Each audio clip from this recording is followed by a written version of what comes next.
number of small units that perform the service, lack of financial sources. I can't go into detail, but that is one of the major crises in the municipal or lower levels. And then if you don't acknowledge cultural differences, you could experience a problem. Mr. Chair, I will conclude. I won't last. I don't want to tell the joke because then it's going to take time.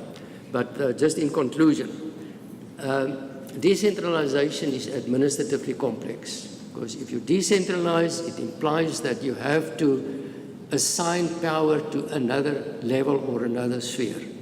You have to provide for administrative structures, for finance, for human resources, for equipment, and so on, for those levels to be able to perform those duties properly. Also, I think one has to take into account the diversity of the different communities within a society. And then there are different values, cultural values, linguistic values, if you want to call it that way, religious values, and also the need to ensure that the services are sustainable in the different areas. Because in every country that I looked at, and even in South Africa, some provinces are relatively well off, like Gauteng and so on, and then there are relatively poor provinces like Northwest and the Northern Cape and KwaZulu-Natal. And the problem is, can they provide the same quality of services that you can have provided by Gauteng province, as one example. And then also I think one issue that you will debate during this conference is the security of information. If you devolve power, or you delegate power, or you assign duties and functions to lower levels through the electronic means, how do you prevent hacking? How do you ensure that the information is not misused? And then also, ultimately, the last one is that the need to ensure that the government is ultimately held accountable for all the services that's provided within the particular society. Thank you very much.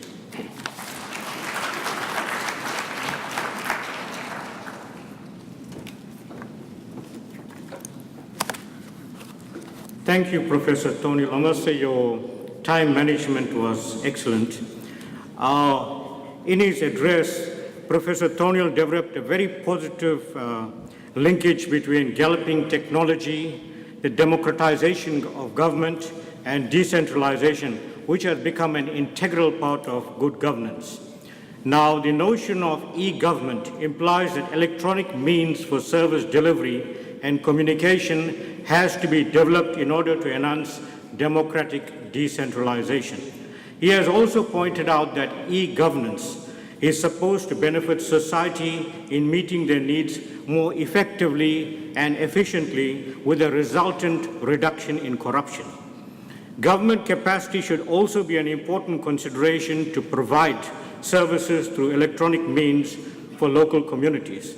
By the same token, Professor Thornhill has also alluded to the capacities of communities to access e-governance services, which should be considered within the physical, social, and political environments in which they live and work. Professor Thornhill also reflected on the African experiences on decentralization, and I must say that if you're looking at the majority of African countries, they have opted for decentralization, and they have put in the required legislative and policy requirements. But unfortunately, there are some challenges that are impacted negatively on the process, and here we're looking at political and management will, as well as financial, human resources, and technical capacity. Ladies and gentlemen, this session is now open for discussion in terms of points of clarification, questions, and comments. And I think we'll take about 3 interventions and then take things from there. So if you can just indicate, please. At the back, number 1, is there anybody else? Dr. Basu, number 2. The third one. Okay, you can think about it. Number one, Professor Dasa, is there a roving mic there? I think we'll just get the 3 questions and then Professor Thornhill can respond. Thanks very much, Chair. My comment or observation that I would like Professor Thornhill to probably comment on is we have a high penetration of mobile phones on the continent. Of course, all countries are not the same at the same level. How could such technology be harnessed to improve service delivery? There is a supplementary question I would just probably indicate. Given the diversity among African countries, just the 7 you have looked at, we see wide varieties. Now look at the rest of the continent with more complications. What best practices are there that countries could be looking at to address some of the challenges that you've outlined? Thank you. Thank you very much, Dr. Dasa. The next question, Dr. Basu, and I see, Brian, your hand is up, so it's taken. Dr. Basu, if you can just stand and... I have just a clarification to say. When you talk of decongestion and you say that the branches of the national ministries are at the local level or the regional level, what has been the ground reality? Because the South Asian region from where I come, we had tried this, but these branches of the national ministry, they have been more a conduit or a mechanism for national government's intervention and pushing down their policies, and what would be the way out from this African experience. Thank you. Thank you, Dr. Basu. Professor Makata. Thank you very much, Chair. Professor Thornhill, thank you very much for your outline of a number of the administrative issues and the challenges of governance. In the IT world, we have the notion of the digital divide, where the introduction of technology has the danger of actually increasing the divide between the haves and the have-nots. And some comments on that, please. Thank you. Regarding the first question, I think I don't want to try and get out of the question, but I see that in the themes that are being discussed, there's an extensive discussion on IT and education, and governance and education. And I suggest that, Mr. Dasa, rather you ask the people at that session how to address that question of yours of using cell phones and so on for education. It is being used, but unfortunately that's an ise that I can't express myself on how to use it. I think that's more an issue of the educational people that are interested in that.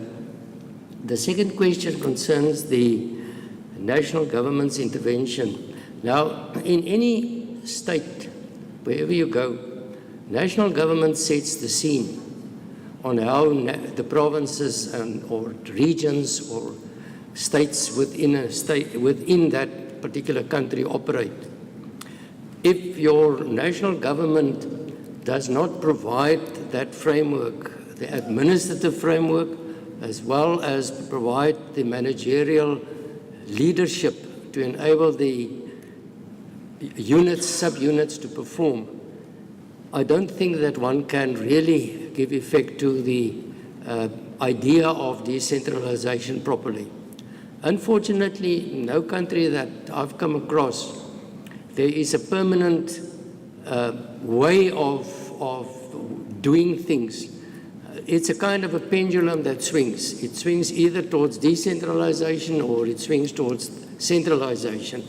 Most countries, you'll find that immediately after independence, like in South Africa, there was a tendency towards decentralization. But slowly there's again a movement to centralization because it's argued that the subunits are not performing the duties, they are not achieving government goals. So you find that some powers are being drawn back to national government, housing, water, and so on. So again, as far as that issue is concerned, I think that unless we are able to provide the sub-units with sufficient own revenue sources.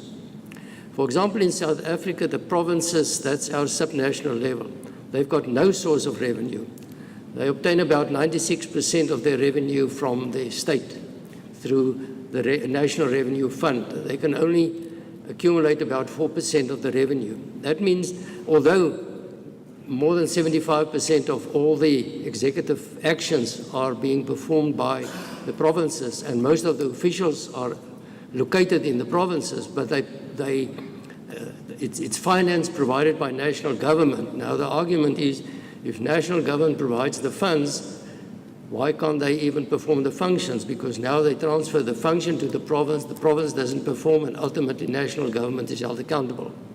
So unless you can transfer the sources as well, even with municipalities, the sources of revenue of municipalities, especially the rural municipalities, are totally insufficient to provide services. The last question on the critical issues, I think that was the question. Sorry, just repeat that question. I just wrote one word down, I can't remember it. I'm sorry, the issue of the digital divide, where the possibility of... The haves and the have-nots. Yeah, that is definitely, that's why I tried to indicate that in South Africa, in the municipalities, even the larger municipalities, and if I could just explain, in the Gauteng province, there are 3 metropolitan municipalities. Those 3 metropolitan municipalities in total have 13 million people. That's 85% of the population of Gauteng live in the 3 metropolitan municipalities, and nearly 50% of them are indigent. And that means that they are not necessarily enabled to have access to the digital world. Even we find that, for example, it has been determined by the National Department of Basic Education that parents must apply for children's admission to school electronically. That means those have-nots, they have to go to an internet cafe, fill in the form, but ultimately they have to go back to that internet cafe to go and find out whether the children had been accepted. So now we find that although the children had been accepted at the school, those parents don't know when to go back and whether the child had been accepted. And then you'll find that when the school starts, there are a number of children who had not been placed. So it does have an implication on the difference between the haves and the have-nots as far as that is concerned. But perhaps one way of trying to assist in that regard is to ensure that the electronic system is more readily available at more different places. It's supplied at schools, to poorer schools. The tablets are allocated to children to assist them. I know in India they also have a very interesting system with the education with satellites that provides services to rural schools that do not have access, but it is a problem with the indigent. So if you have poor people, I know that in India, for example, also with the payment of pensions, there's something like 70 million people who cannot access grants because you must have a bank account in which the money must be paid. And if you don't have a bank account, you can't receive the pension. So in that case, it also creates a problem.